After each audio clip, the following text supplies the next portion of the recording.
তো ফ্রেন্ডস ফের চলেছি যে আপনাদের কাছে আর একটি নতুন ভিডিও নিয়ে। আজকে আমি আবারও আপনাদের সামনে দেখাতে চলেছি একটি দুর্গা মায়ের মুখ এবং একটি কালী ঠাকুরের মুখ।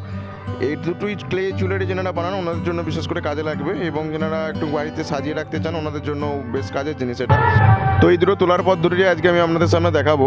তো এখানে আমরা চাইলে একটা মাটিও ব্যবহার করে কাজ করতে পারেন, কোনো অসুবিধা নেই, কিন্তু যেহেতু আমি এটা ছাঁচ বানাবো সেই কারণের জন্য প্রথমে আমরা বেলে মাটিটা ব্যবহার করে নিচ্ছি, এবং তারপরে আমি একটু কড়া মাটি বা শক্ত মাটিটা দিচ্ছি, কারণ বেলে মাটিটা ধরুন খুব নরম হয়, টানতে সময় নিয়ে নেয়, ওই জন্য পেছনে শক্ত মাটিটা দিলে আমাদের সঙ্গে সঙ্গে কাজগুলো করতে সুবিধা হয়।